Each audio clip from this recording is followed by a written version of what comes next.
Om Swastiastu. Perkenalkan, nama saya Gusti Ayu Komang Trisilayani dengan NIM 200609147 dari tingkat 2C, Prodi D3 Kebidanan, Fakultas Kedokteran Universitas Pendidikan Ganesha. Nah, pada video kali ini saya akan menampilkan terkait dengan konseling KB.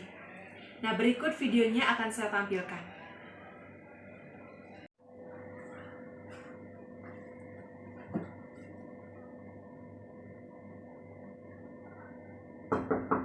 Permisi Bu Bidan. Ya Ibu, tunggu sebentar. Silakan masuk Ibu. Baik Bu Bidan. Silakan duduk dulu Bu ya. Baik Bu Bidan, terima kasih. Iya Ibu. Ya. Baik Ibu, silakan gunakan hand sanitizer-nya terlebih dahulu Bu ya. Terima kasih Bu Bidan. Baik Ibu, silakan menutup sampiran Bu ya untuk menjaga privasi Ibu. Baik Ibu, sebelumnya selamat pagi Ibu ya. Selamat pagi. Baik Ibu, perkenalkan saya Bidan Ayu, bidan yang bertugas pada pagi hari ini Bu ya. Kalau boleh tahu Ibu dengan Ibu siapa? Ibu Yesita. Ibu Yesita Bu ya. Umur Ibu berapa? 25 tahun. 25 tahun. Ibu datang kemari dengan suami atau sendiri Bu? Dengan suami tadi diantar sebelum berangkat kerja. Berarti Ibu nggak sendiri kan ke sini Bu ya? Karena saya lihat di sini kehamilan Ibu udah sepertinya memasuki trimester ketiga Bu ya, mungkin 8 bulan mungkin Bu ya? Ya Bu Iya. Bidan, 8 bulan. Iya Bu, semoga adiknya sehat Bu ya di dalam kandungannya Ibu. Ya, semoga. Iya Ibu. Ibu kalau boleh tahu tujuan Ibu untuk datang kemari apa Bu? Untuk memeriksakan kehamilan atau ada hal yang lain yang ingin Ibu tanyakan?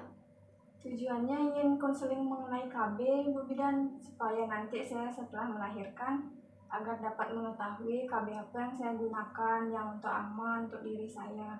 Oh gitu Bu ya. Jadi tujuan Ibu datang kemari untuk melakukan konsultasi terkait dengan KB Bu ya. Dimana nanti setelah Ibu melahirkan biar Ibu bisa langsung menggunakan KB. Nah di sini saya sangat apresiasi kepada Ibu karena Ibu sudah memiliki keinginan untuk melakukan konseling terkait KB, dimana nanti biar nggak di saat Ibu sudah pakai KB, Ibu nggak tahu apa tentang KB itu gitu. Nanti, aduh Bu Bidan saya kok gini gitu. Ini efek dari apa sih Bu gitu. Oh saya malah gini kayak seperti itu Bu ya. Jadi Ibu sekarang saya akan beritahu Bu ya terkait dengan KB apa sih Bu yang baik digunakan pada saat Ibu menyusui. Seperti itu Bu ya. Baik Bu Bidan. Nah Ibu, jadi di sini pertama saya akan menjelaskan yaitu sebelum itu di sini bahwa KB yang baik digunakan untuk Ibu menyusui, nanti kan Ibu habis lahiran tentunya Ibu menyusui Bu ya, memberikan ASI eksklusif kepada bayinya seperti itu ya. Nah, KB yang baik itu adalah KB yang hormonal seperti itu Bu ya. Itu yang baik untuk Ibu menyusui.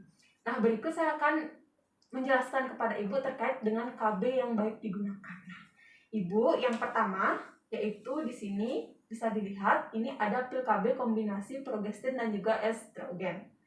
Ya Bu ya, jadi pil KB ini Ibu harus minum setiap harinya. Itu nggak boleh kosong Bu dalam satu harinya. Misalnya Ibu hari ini lupa, besok juga lupa, 3 harinya lagi baru ingat, aduh saya 2 hari udah nggak minum pil KB, gimana dong gitu kan. Nah 3 harinya itu Ibu juga harus minum 3 jadinya. Kok 3 sih Bu Bidan gitu? Untuk menggantikan di hari pertama yang Ibu lupa dan di hari yang kedua, kemudian di hari ketiga di saat Ibu ingat. Jadinya 3 Ibu minum pil KB itu. Kenapa sih Bu harus 3? Kenapa nggak boleh 1 aja di saat itu? Nah untuk mencegah terjadinya pembuahan Ibu. Seperti itu. Karena setiap harinya itu memang benar-benar nggak boleh kosong dari pil KB ini Bu. Gitu. Kalau misalnya Ibu sekarang lupa minum pil KB terus, mohon maaf Ibu melakukan hubungan intim dengan suami Ibu, itu nanti bisa terjadi pembuahan seperti itu. Apalagi di saat Ibu nanti sedang masa subur-suburnya seperti itu Bu. Itu dapat terjadinya pembuahan seperti itu Bu ya.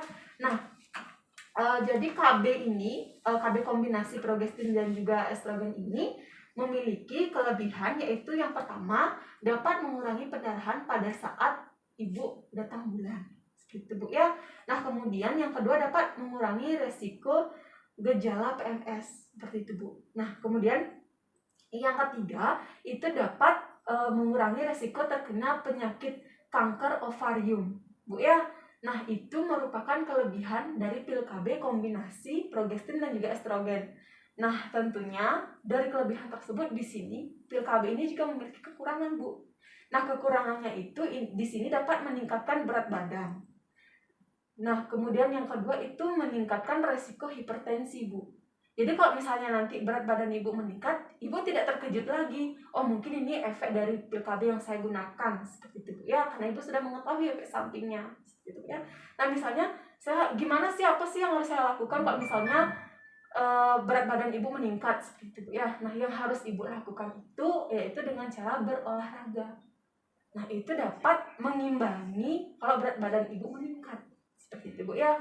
Itu terkait dengan pil KB kombinasi progesteron dan juga estrogen. Nah, kemudian yang kedua yaitu ada pil progestin namanya. Nah, pil KB progestin ya, ini dia, Bu. Saya tunjukkan kembali. Ini namanya pil KB progestin atau sering disebut dengan pil KB mini. Nah, Bu, ya. Jadi pil ini juga sama, Bu. Harus setiap hari ibu minum. Nggak boleh kosong dalam satu harinya itu. Sama seperti pil KB kombinasi antara progestin dan juga estrogen. Nggak boleh kosong dalam satu harinya. Itu untuk mencegah terjadinya pembuahan. Gitu, Bu, ya. Biarpun kalau misalnya 3 hari ibu lupa, jadi hari keempat itu harus sempat minum. Gitu. Ya, Bu, ya. Nah, ibu, tapi pil KB ini memiliki kelebihan. Yang pertama, itu kan tadi pil KB yang saya jelaskan antara progestin dan estrogen itu kan menimbulkan terjadinya hipertensi. Nah, dari pil KB mini ini tidak menimbulkan terjadinya hipertensi. Seperti itu, Bu, ya. Dan pil KB ini juga baik untuk ibu menyusui. Seperti itu, Bu, ya. Nah, dari kelebihan tersebut tentunya di sini juga ada efek samping atau kekurangan yang ditimbulkan. Nah, kekurangan yang ditimbulkan itu yaitu dapat juga meningkatkan berat badan ibu dan dapat juga menyebabkan kesuburan ibu tidak teratur gitu. Pertumbuhan ibu nggak teratur.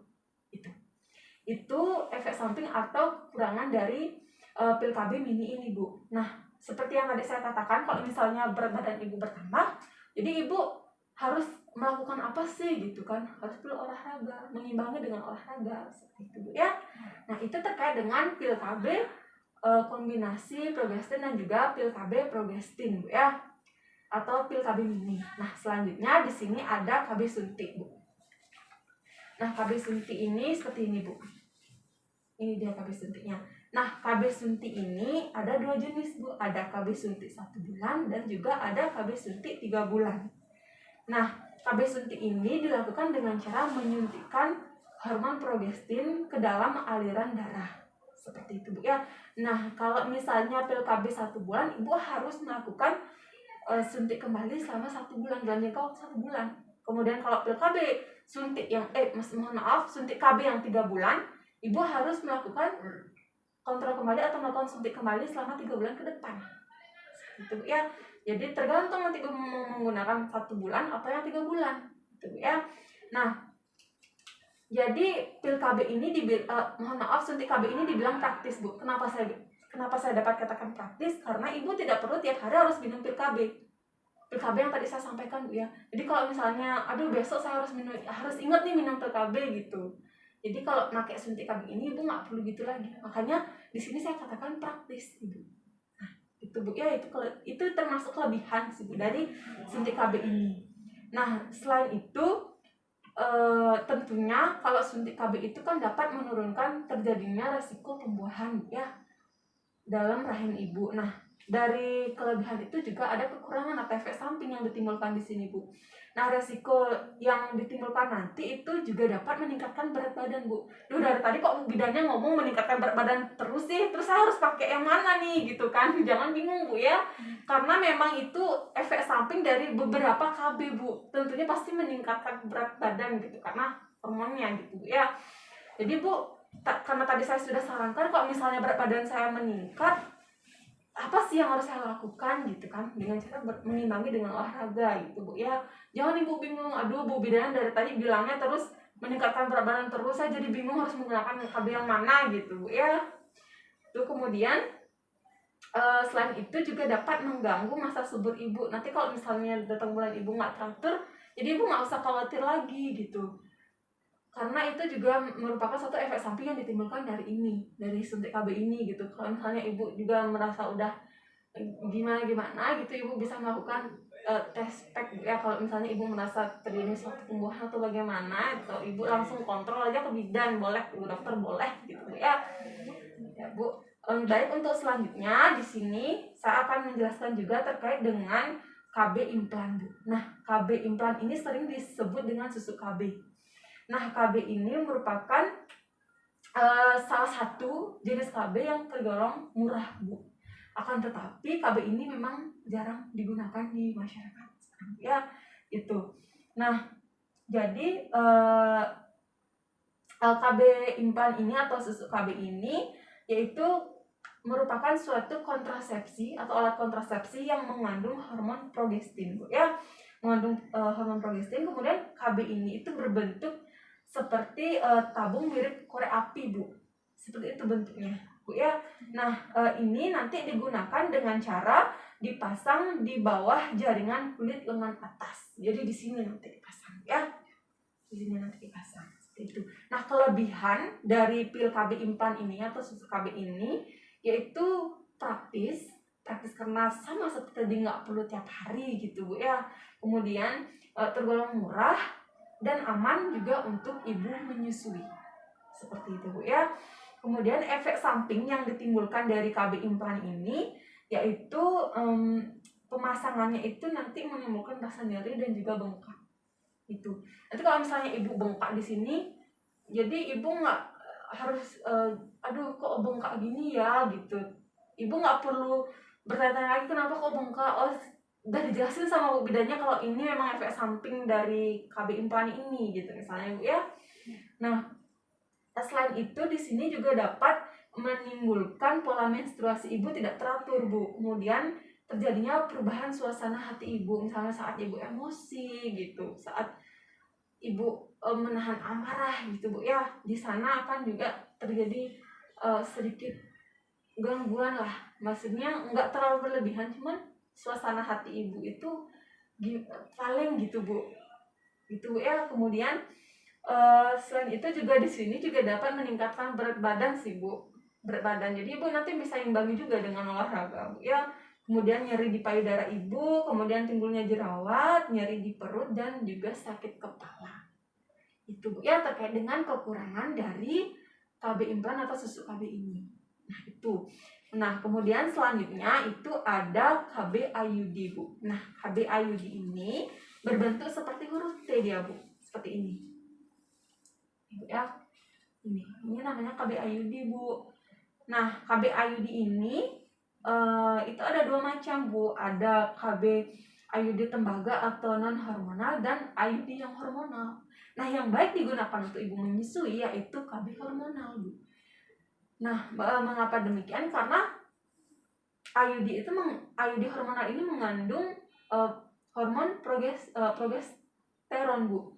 Jadi itu aman untuk ibu menyusui seperti itu Bu ya. Nah, kemudian tentunya KB IUD ini ada juga kekurangan dan juga kelebihannya Bu. Nah, kelebihannya itu KB ini nanti bisa langsung digunakan pada saat ibu selesai melahirkan. Saya pengen langsung dipasang KB IUD gitu, boleh. Kemudian KB ini memiliki kelebihan itu dalam jangka waktu yang panjang dia Bu. Dalam jangka waktu yang panjang, kemudian juga aman untuk ibu menyusui. Seperti itu Bu ya. Jadi ibu nggak perlu setiap hari minum pil KB kayak seperti yang tadi atau suntik KB tiap bulannya gitu. Ini digunakan dalam jangka waktu yang panjang. Itu Bu ya.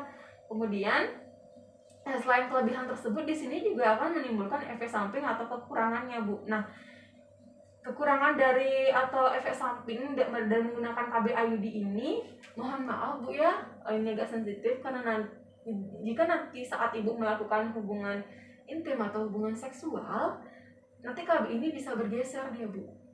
Nah, bisa bergeser, kemudian ini tentunya menimbulkan rasa tidak nyaman pada ibu kan ya Bu ya, tidak nyaman pada ibu. Nah, selain itu juga efek sampingnya itu yaitu kram atau pendarahan yang keras atau yang banyak pada ibu seperti itu. Itu kekurangan yang dari KB IUD ini Bu. Nah, itu. Baik Ibu, sekian Bu ya yang dapat saya sampaikan kepada Ibu mengenai jenis-jenis KB, kemudian kelebihan dan kekurangannya atau efek samping yang nanti ditimbulkan, biar nggak nanti Ibu nggak tahu mau menggunakan KB apa gitu, tapi nanti Ibu cuma searching di Google aja gini, tapi nanti efek sampingnya ditemukan seperti ini, biar nanti Ibu nggak kejut juga Bu ya.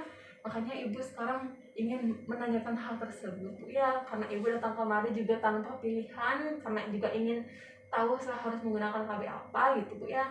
Nah, dari sekian penjelasan saya yang sudah tadi saya sampaikan terkait dengan KB apa saja yang baik digunakan, mungkin di sini Ibu sekarang sudah memiliki keinginan, sudah memiliki pilihan atau belum Bu terkait dengan KB yang nanti bisa Ibu gunakan? Terkait pilihan KB, sepertinya KB IUD hormonal Ibu, karena yang sudah Ibu jelaskan, ini KB IUD hormonal aman untuk bayi menyusui, aman untuk ibu menyusui, aman untuk jangka panjang, digunakan jangka panjang bisa, dan tentunya bisa untuk dipasang saat nanti setelah saya melahirkan Bu ya.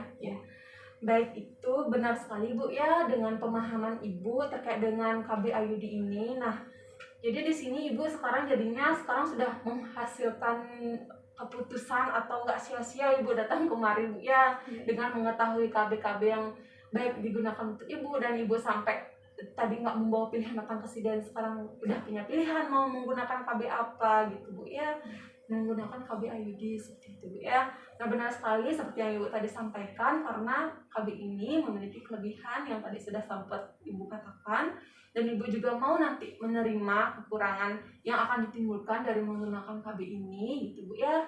Jadi kelebihan tersebut dan juga kekurangan tersebut semoga nanti bermanfaat terkait dengan informasi yang harus Ibu ketahui terlebih dahulu, biar enggak nanti setelah Ibu menggunakan KB ini malah Ibu baru mengeluh gitu, aduh Bu bidan kok gini ya ternyata, biar nggak seperti itu. Jadi nanti kalau misalnya terjadi efek samping yang ditimbulkan, nanti Ibu mungkin ini efek samping dari KB-nya yang saya gunakan gitu.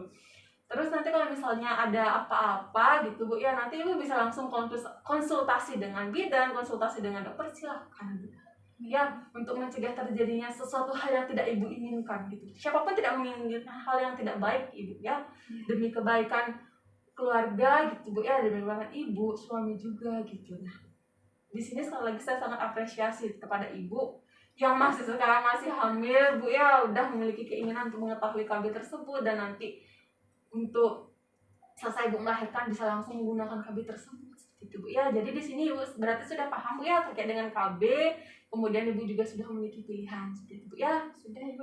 Baik Ibu, jadi nanti kalau misalnya Ibu sampai rumah, sebelumnya di sini Ibu memiliki keinginan untuk bertanya lagi nggak Bu? Atau ada yang ingin Ibu belum mengerti gitu? Boleh aja sekarang tanyakan Bu, nggak apa-apa. Untuk saat ini belum ada pertanyaan. Jika nanti sampai rumah ada yang ingin saya tanyakan gitu, nanti saya akan langsung konsultasi dengan Ibu bidan. Baik Ibu ya, boleh Bu, boleh. Nanti kalau Ibu sampai rumah baru nginget nih, aduh saya kok lupa ya nanyain tentang suntik KB masalah ini, atau lupa nanyain pil KB masalah ini, lupa nanyain tentang KB implan ini, kemudian lupa nanyain IUD yang lagi satunya, misalnya seperti itu Bu ya, pengen tahu lebih dalam lagi, boleh Ibu datang kemari langsung boleh, tapi nanti ingat Ibu kesini nanti jangan sendiri, kasihan Ibu ya. Kemudian nanti cari waktu luang cukup, biar Ibu juga cukup istirahat seperti itu Bu ya, jangan sampai lupa istirahat seperti itu Bu ya. Boleh aja nanti Ibu WA saya atau telepon saya dulu, pengen konsultasi ke sini boleh, silakan Bu ya. Kalau Ibu misalnya ngerasa capek pengen konsultasi di WA aja boleh Bu ya, tapi alangkah baiknya Ibu langsung datang ke sini untuk bisa langsung bertemu dengan saya. Ngobrol seperti ini rasanya lebih dekat gitu Bu ya, kalau nanti terjadi apa-apa Ibu bisa langsung ke sini. Nah, untuk kunjungan selanjutnya, kalau Ibu ingin memeriksakan atau ingin konseling kembali, Ibu silakan datang kemari ya. Baik Bu bidan, terima kasih Bu bidan ya. Baik Ibu, Ibu sekarang langsung pulang? Udah datang suaminya mungkin? Ya, langsung pulang, tadi sudah dengar suara dijemput sama suami saya. Iya. Baik Ibu, karena seperti itu, mari saya sekarang antar pulang Bu ya. Hati-hati nanti di jalan, semoga adiknya cepat sehat dan ibunya juga sehat sampai nanti lahiran Bu ya.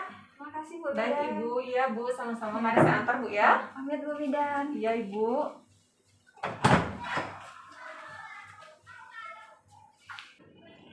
Baik, sekian video yang dapat saya tampilkan terkait dengan konseling KB. Mohon maaf sebelumnya karena di sini keterbatasan alat terkait dengan KB-KB tersebut. Jadi mohon maaf saya di sini menggunakan gambar. Semoga Ibu dosen pengampu dan juga teman-teman sekalian yang dapat melihat video ini semoga dapat bermanfaat, dan mohon maaf sekali lagi atas kekurangan dari video ini. Baik, sekian yang dapat saya sampaikan dan saya tutup dengan mengaturkan Paramusanti. Om Santi Santi Santi Om.